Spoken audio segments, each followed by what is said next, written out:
Assalamualaikum warahmatullahi wabarakatuh. Bismillahirrahmanirrahim. Alhamdulillahirabbil alamin. Wa bihi nasta'inu ala umuri dunya waddin. Wassalatu wassalamu ala asyrofil anbiya'i wal mursalin sayyidina wa maulana Muhammadin wa ala alihi wa sahbihi ajmain, amma ba'du. Anak-anak sekalian, kembali pada kesempatan sore ini ketemu dengan Pak Guru dalam rangka mengisi kegiatan di bulan Ramadan ini. Materi yang Pak Guru akan sampaikan pada anak-anak sekalian adalah tentang Al-Quran. Kalau di pertemuan-pertemuan sebelumnya kita pernah bahas surat Al-Fatihah, pernah juga surat Al-Falaq dan An-Nas, begitu juga suratan-suratan yang lain. Pada kesempatan kali ini Pak Guru akan menyampaikan pembahasan surat At-Tin. Bagaimana kabar anak-anak sekalian? Pada sehat semua? Alhamdulillah, mudah-mudahan kita semua senantiasa diberi kesehatan oleh Allah Subhanahu wa taala. Tentunya setelah kita menerima kesehatan, dikaruniai kesehatan oleh Allah Subhanahu wa taala, kita manfaatkan untuk melaksanakan atau untuk menjalankan kewajiban-kewajiban yang telah Allah berikan kepada kita. Tidak lain itu adalah sebagai bukti tanda syukurnya kita kepada Allah Subhanahu wa taala atas nikmat yang Allah anugerahkan kepada kita. Mudah-mudahan segala amal yang kita lakukan terkhusus pada bulan Ramadan ini benar adanya akan dilipat gandakan sehingga bisa menjadikan bekal bagi kita semua pada saat kita akan menghadap kepada Sang Khalik nanti. Anak-anak sekalian, seperti tadi di awal sudah disampaikan pada anak sekalian bahwa pada kesempatan yang ini Pak Guru akan menyampaikan pembahasan surat At-Tin. Tentunya anak-anak sekalian ada yang sudah hafal, ada yang belum, ada yang sudah mengetahui tentang kandungan surat At-Tin, ada juga yang belum. Untuk kelas 5 dan kelas 6 Pak Guru percaya karena materi At-Tin ini disampaikan di kelas 5 awal semester pertama, sehingga ketika sudah duduk di kelas 5 insya Allah sudah pernah mendengar tentang penjelasan surat At-Tin, apalagi yang sudah di kelas 6. Tapi Pak Guru percaya walaupun sudah diterangkan, tidak menutup kemungkinan ada yang lupa, ada yang pada saat diterangkan karena tidak konsentrasi di dalam mendengarkannya sehingga ada yang tidak tahu tentang penjelasan ataupun kandungan yang ada di dalam surat At-Tin. Oleh karena itu kita memanfaatkan kesempatan ini untuk mengulas kembali, mengingat kembali tentang surat At-Tin. Anak-anak sekalian, surat At-Tin adalah surat yang ke-95 dari 114 surat. Jumlah ayatnya terdiri dari 8 ayat. Mulai dari pertama, baik sebelum kita kaji sedikit demi sedikit tentang kandungan surat At-Tin ataupun pembahasan surat At-Tin, mari kita baca bersama-sama atau hafalkan bersama untuk menambah pahala kita tentunya. Seperti yang kemarin Pak Guru sampaikan pada anak sekalian, melaksanakan tadarus itu tidak harus malam hari, membaca juga tidak harus menggunakan Al-Quran yang tebal, tidak juga harus membaca Al-Quran yang selain juz amma atau selain juz 30. Akan tetapi membaca suratan-suratan pendek yang terdapat di dalam juz amma itu pun karena itu adalah merupakan bagian dari firman Allah, maka pahalanya sama. Baik, kita hafalkan bersama surat At-Tin yang terdiri dari 8 ayat ini. Mari bersama-sama. A'udzu billahi minasyaitonir rajim.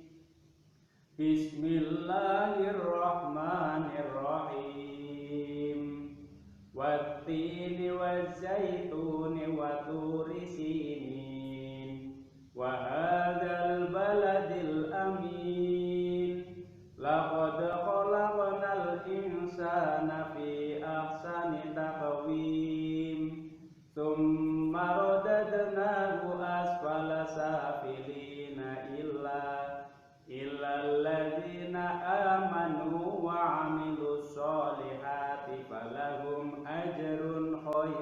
mamnun fama yukadzibuka ba'du biddin alaisallahu biahkamil hakimin bala wa ana ala dzalika minasyahidin. Shadaqallahul adzim. Demikian tadi surat At-Tin yang terdiri dari 8 ayat. Mengapa tadi di akhir surat Kak Guru mengucapkan bala wa ana ala dzalika minasyahidin? Nanti Pak Guru juga akan sampaikan ke anak-anak sekalian. Kita mulai pahami satu persatu tentang pengertian surat At-Tin. Surat At-Tin termasuk kelompok surat Makkiyah karena diturunkan setelah Nabi Muhammad hijrah dari Makkah surat ini diturunkan sebelum Nabi Muhammad hijrah ke Madinah, sehingga masuk dalam kelompok surat Makkiyah. Pak Guru ulangi sekali lagi, surat At-Tin masuk dalam kelompok surat Makkiyah karena diturunkan sebelum Nabi Muhammad hijrah ke Madinah. Mulai dari ayat pertama, a'udzubillahi minasyaitonirrajim, bismillahirrahmanirrahim, wattini waszaitun. Artinya adalah demi buah tin dan demi buah zaitun. Ini Allah sendiri yang berfirman. Allah bersumpah demi buah tin dan buah zaitun. Kira-kira anak-anak sekalian ada yang tahu mengapa dua benda ini dijadikan oleh Allah dijadikan sumpah? Ya, tentunya seperti yang lain.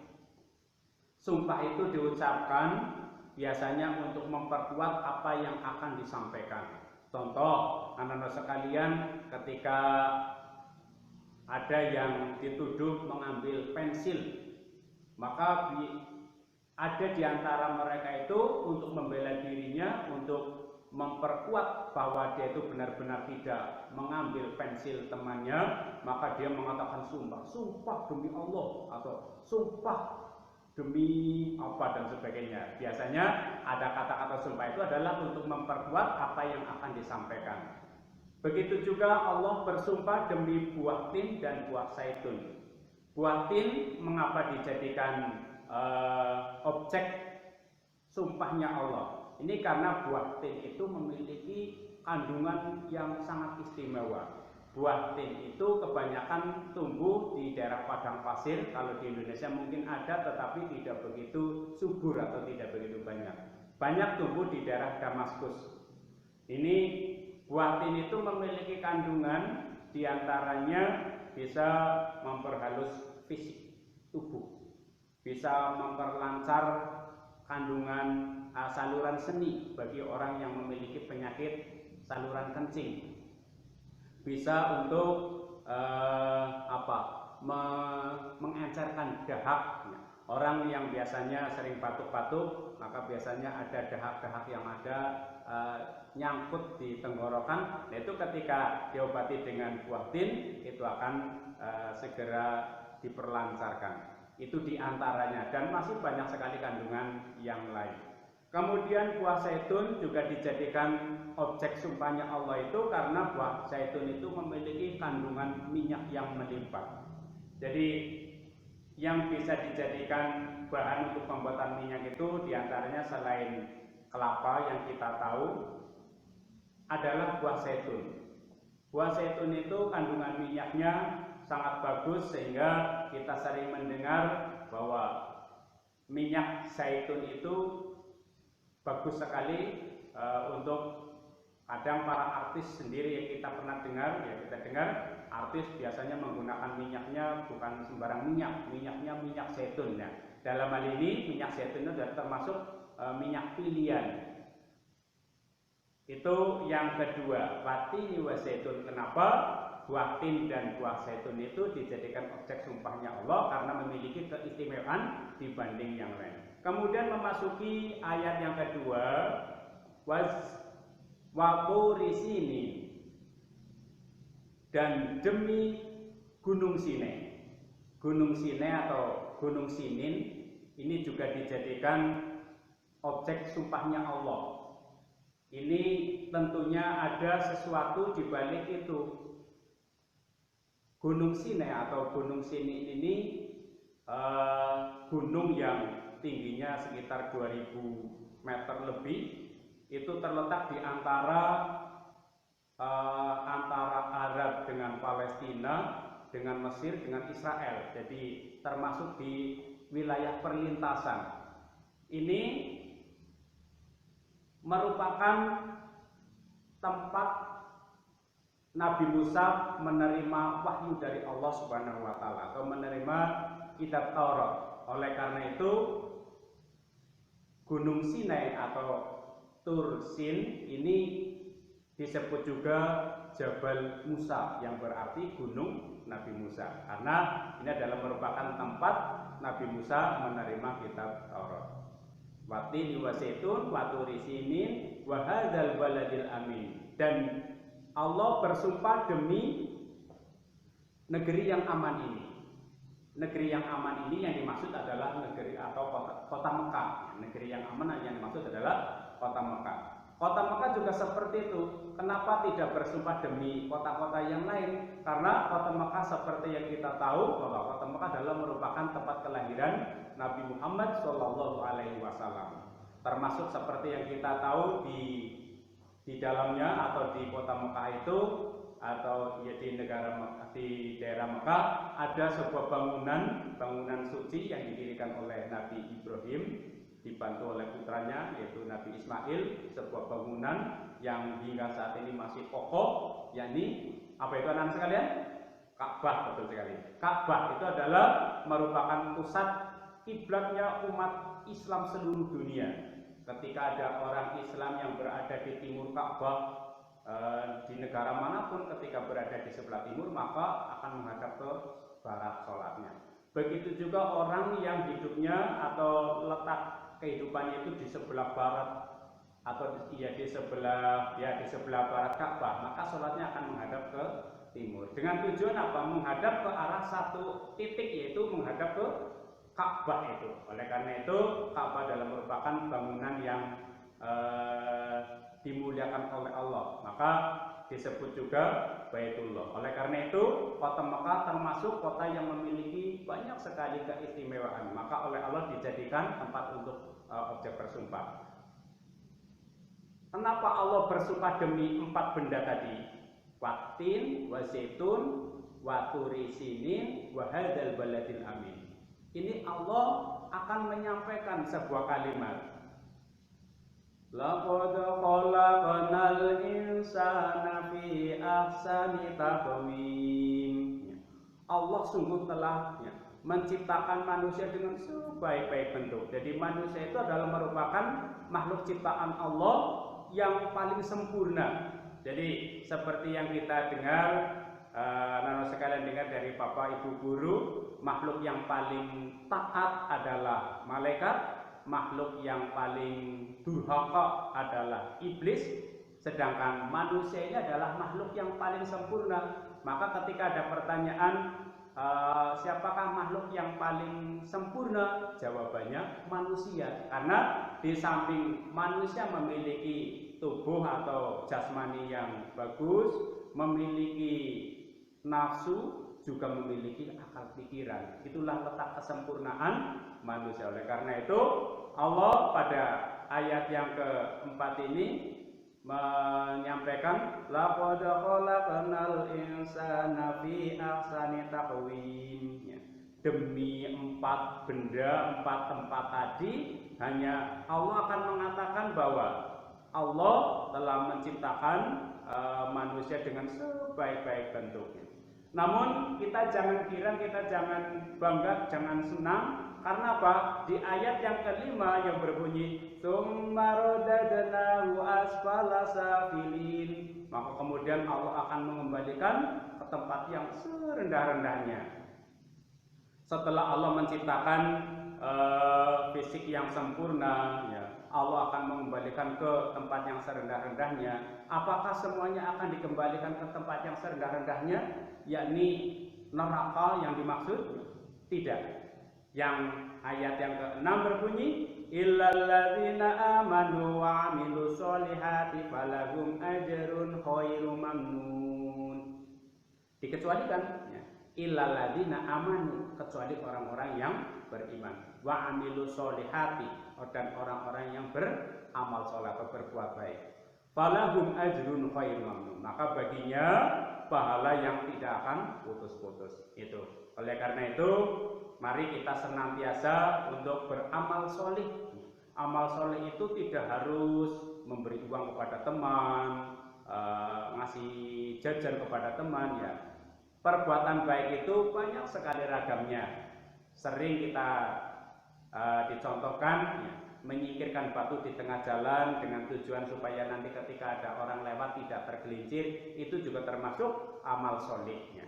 Oleh karena itu, selain kita sudah beriman kepada Allah, kita juga senantiasa memperbanyak amal soleh, sehingga harapannya nanti adalah termasuk orang yang dikecualikan, tidak akan dimasukkan ke dalam tempat yang serendah-rendahnya. Illal ladzina amanu wa 'amilus solihati falahum ajrun khairu mamnun. Setelah kita tahu semua ini tentang penjelasan ini, pada ayat yang ke-7 berbunyi, fama yukadzibuka ba'du biddin. Maka apakah yang membuatmu mendustakannya setelah kalian itu mendengar atau mengetahui tentang semua itu? Alaisallahu biakamil hakimin. Ya. Bukankah Allah adalah hakim yang paling bijaksana? Nah, pada ayat yang terakhir di sini kita dipertegas. Setelah kita tahu mendapatkan penjelasan bahwa Allah bersumpah kita diciptakan oleh Allah dengan sebaik-baik bentuknya, tidak akan dimasukkan ke dalam neraka kecuali orang yang beriman dan beramal soleh. Tapi tidak kita pungkiri, banyak masih di antara kita yang senantiasa berbuat jelek, membuat orang lain menjadi sakit hati dan sebagainya. Maka ayat ke-6 dan ke-7 itu tadi masih mempertanyakan kepada kita, mengapa kita setelah dikasih tahu, sudah tahu itu semua kok masih melakukan itu semua? Alaihissallahu bihakamil hakimin, bukankah Allah adalah merupakan hakim yang paling bijaksana? Maka di situ, karena itu adalah sebuah pertanyaan, kita disunahkan dengan jawaban bala wa ana ala dzalika minasyahidin, dengan pengertian iya, dari penjelasan itu tadi semua, wa ana ala dzalika minasyahidin, kami adalah termasuk atau tergolong orang-orang yang menyaksikan. Anak-anak sekalian, 8 ayat yang terangkai dalam surat At-Tin ini memberikan banyak pelajaran bagi kita untuk senantiasa yang pertama beriman kepada Allah dan berbuat kebaikan. Kemudian setelah kita tahu perbuatan baik itu akan dibalas oleh Allah dengan pahala yang tidak akan putus-putus, tentunya kita supaya sedikit demi sedikit menghindari perbuatan-perbuatan jelek yang tentunya tidak diridhoi oleh Allah Subhanahu wa taala.